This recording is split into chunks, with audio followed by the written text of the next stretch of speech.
जय श्री राधा, जय श्री कृष्णा। आप सभी प्रिय दर्शकों का हमारे चैनल आई एम एस्ट्रो गुरु जी में बहुत बहुत स्वागत है। प्रिय दर्शकों, आप सभी को धनतेरस पर्व की बहुत बहुत हार्दिक शुभकामनाएं। भगवान धन्वंतरी की, माता लक्ष्मी की आपके ऊपर, आपके परिवार के ऊपर हर पल कृपा बनी रहे। इन्हीं शब्दों के साथ आज का ये विषय प्रारंभ करता हूँ मेष राशि के बारे में। मेष राशि 12 राशियों में सबसे पहली राशि मेष राशि है। राशि के स्वामी मंगल हैं, इसलिए ये राशि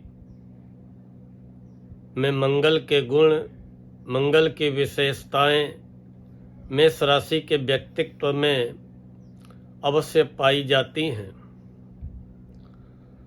मेष राशि पे शनि की 7.5 का पहला चरण चल रहा है और शनि की 7.5 का पहला चरण कष्टदायी भी होता है, भ्रमण कराने वाला होता है, व्यय कराने वाला होता है। लेकिन जो 7.5 का ये पहला दौर चल रहा है, इसमें भी अब आपकी राशि को राहत मिलने वाली है। भले ही वो राहत करीब 1.25 महीने की होगी, लेकिन फिर भी राहत मिलेगी और काफ़ी राहत आपकी राशि को मिलने वाली है। देवगुरु बृहस्पति, जो कि आपकी चंद्र कुंडली में न केवल भाग्य के स्वामी हैं बल्कि व्यय के भी स्वामी हैं, वो आपकी राशि से चौथे घर में आज 18 अक्टूबर को शाम को 7:46 पे आ जाएंगे और अपनी उच्च राशि कर्क में प्रवेश कर जाएंगे।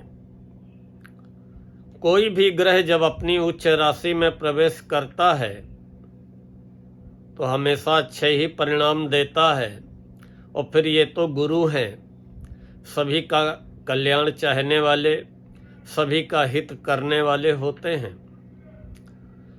लेकिन गुरु जहाँ बैठते हैं उससे ज़्यादा असरकारी गुरु की दृष्टियाँ साबित होती हैं। गुरु की दृष्टियों में अमृत होता है और अपनी अमृत दृष्टि गुरु जहाँ पर भी डालते हैं, फिर वहाँ के जो रुकावटें, अवरोध, बाधाएं, चिंताएं हैं, कमियां हैं, उनको समाप्त कर देते हैं। प्रिय दर्शकों, आज 18 अक्टूबर शाम को 7:46 पे जैसे ही गुरु मिथुन राशि से निकलकर अपनी उच्च राशि कर्क में प्रवेश करेंगे तो फिर ये कर्क में 5 दिसंबर शाम को 5:25 तक रहेंगे। और कर्क में गुरु के प्रवेश करने का मतलब है कि गुरु का आपकी राशि से चौथे हो जाना। अब गुरु चौथे घर में पहुंच रहे हैं। चौथा घर होता है भूमि, भवन, वाहन, सुखों का, जमीन जायदाद का, प्रॉपर्टी का, माता का, आपकी मानसिक अवस्था का। निश्चित ही गुरु मानसिक रूप से आपको प्रसन्न रखेंगे। लेकिन चौथे गुरु सुख साधनों में वृद्धि भी कराएंगे, व्यापार व्यवसाय में भी वृद्धि कराएंगे। लेकिन मन में किसी न किसी बात का डर, भय, असंतोष पैदा करेंगे। कभी कभी घर परिवार में, परिजनों में कलह या तनाव का वातावरण बनता हुआ दिखाई पड़ेगा, या आप ही एकाएक अकारण क्रोध कर बैठेंगे, बाद में पश्चाताप भी करेंगे। अब गुरु दृष्टि जहां जहां डालेंगे उसमें गुरु जहाँ बैठे होते हैं वहाँ से 5वें 7वें 9वें घर को पूर्ण दृष्टि से देखते हैं। अब आपकी राशि से चौथे घर में बैठ करके उच्च के गुरु पंचम पूर्ण दृष्टि 8वें घर पे डालेंगे। वहाँ पे वृश्चिक राशि होगी, गुरु की मित्र राशि मंगल की राशि होगी। और 8वें घर में दृष्टि डालने का मतलब है कि आकस्मिक रूप से आपको धन का लाभ होना,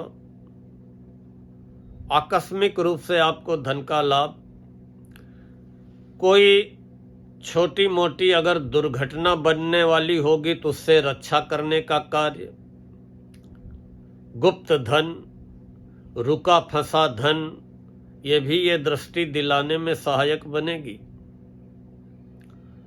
अध्यात्म की ओर, धर्म की ओर मन को प्रेरित करेगी। और गुरु चौथे घर में बैठ करके 7वीं पूर्ण दृष्टि 10म भाव पे डालेंगे और वहां पे गुरु की नीच राशि होगी मकर राशि, और 10वां घर होता है करियर का, नौकरी का, व्यापार व्यवसाय का, या जो भी आप काम धंधा करते हैं, तो उसमें आपको अपने कार्य क्षेत्र को लेकर के, अपने कार्य क्षेत्र में, नौकरी व्यापार व्यवसाय में सावधान व सतर्क रहना पड़ेगा। अगर सावधान रहेंगे, सतर्क रहेंगे, ईमानदारी से अपनी जिम्मेदारी का निर्वहन करेंगे तो राहत जरूर मिलेगी। सबसे असरकारी गुरु की दृष्टि होने वाली है 9वीं, क्योंकि 9वीं दृष्टि गुरु की पड़ेगी 12वें घर में, और जहां पर शनि विराजमान है वक्री अवस्था में, और शनि है आपकी चंद्र कुंडली में आपके कैरियर के स्वामी, आपके आय व लाभ इनकम के स्वामी। जीवन में ये 2 चीजें बहुत महत्वपूर्ण हैं कि नौकरी व्यापार बेरोजगार ना रहें और आय व लाभ इनकम बराबर होती रहे। हमारी इनकम, हमारी आय व लाभ रुकावट बाधा ना आए।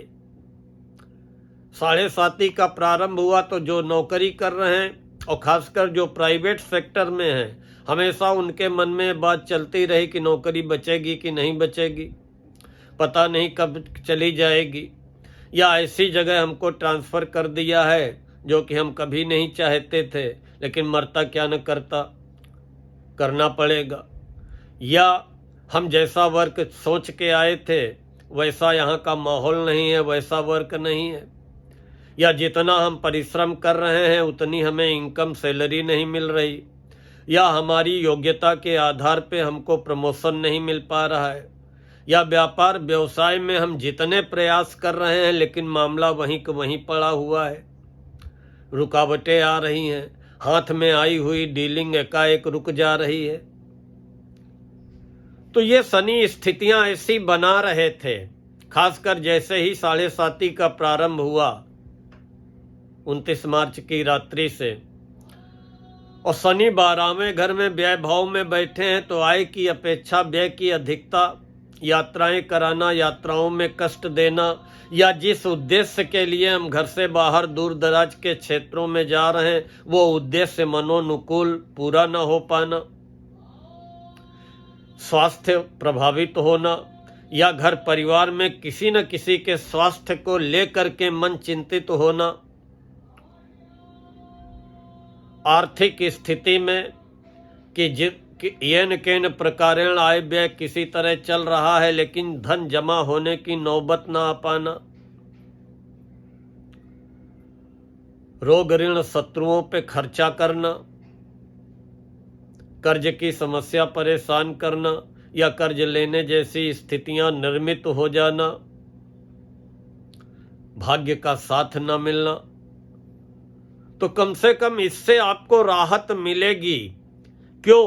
क्योंकि शनि भले ही 12 में बैठे हैं, वक्री हैं, मार्गी हो जाएंगे 28 नवंबर को, लेकिन उसके पहले ही राहत इसलिए मिलेगी क्योंकि शनि गुरु की राशि में है, मीन राशि में। शनि गुरु के नक्षत्र में है, पूर्वा भाद्रपद नक्षत्र में। अब गुरु की दृष्टि भी नवम जो पड़ रही है वहां पे गुरु की अपनी स्वयं की मीन राशि है, तो स्वराशि पे गुरु की पड़ने वाली दृष्टि और शनि के ऊपर पड़ने वाली गुरु की नवम पूर्ण दृष्टि निश्चित ही 7.5 से जो दिक्कतें आ रही थीं उनसे आपको राहत दिलाने का कार्य करेगी। अब शनि जब तक ये गुरु की नवम पूर्ण दृष्टि है, आपके जीवन में ज्यादा उथल पुथल या करियर में ज्यादा उतार चढ़ाव या आय व लाभ की स्थितियों में उतार चढ़ाव नहीं लाएंगे। शनि शांत होंगे और गुरु जैसा ही शनि को व्यवहार करना पड़ेगा। हाँ, गुरु व्यय कराएंगे, लेकिन शुभ कार्यों में, नेक कार्यों में, मंगल कार्यों में आपका व्यय कराएंगे। घर में सुख साधनों की खरीद पे गुरु व्यय कराएंगे जो जरूरी होंगे घर के लिए। संतान के ऊपर गुरु व्यय कराएंगे, संतान का विवाह हो या कोई भी स्थितियां हो। लेकिन गुरु की ये नवम दृष्टि आपको शनि से मिलने वाली दिक्कतें, खासकर आपके करियर, आपका आय व लाभ और उसके अलावा व्यर्थ के व्यय, व्यर्थ की यात्राएं, इनसे आपको राहत दिलाने का कार्य करेगी। जो हमारे मेष राशि वाले बेरोजगार होंगे और नौकरी के लिए प्रयत्नशील होंगे या विदेश जाने को सोच रहे होंगे और कोई न कोई रुकावटें आ रही होंगी, तो वो रुकावटें भी दूर होंगी, विदेश जाने के अवसर मिलेंगे और नौकरी के लिए प्रयत्नशील लोगों को नौकरी की प्राप्ति होगी या मन चाहे करियर की प्राप्ति होगी। प्रिय दर्शकों, अगर आज का ये वीडियो पसंद आया हो तो लाइक व कमेंट करते हुए अपने मेष राशि वाले इष्ट मित्रों को फॉरवर्ड अवश्य करें। और हमारे जिन प्रिय दर्शकों ने अभी तक चैनल को सब्सक्राइब न किया हो, कृपया चैनल को सब्सक्राइब कर लें, बेल आइकन दबा दें ताकि आगे आने वाले वीडियोज के नोटिफिकेशन आपको बराबर प्राप्त होते रहें। मिलते हैं तो शीघ्र नई राशि के बारे में चर्चा लेकर। तब तक के लिए माता रानी आपकी समस्त मनोकामनाएं पूर्ण करें। धनतेरस पर्व, दीपावली पर्व की आप सभी को बहुत बहुत हार्दिक शुभकामनाएं। इन्हीं शब्दों के साथ आज मैं अपनी वाणी को यहीं पर विराम देता हूँ। जय श्री राधा, जय श्री कृष्णा।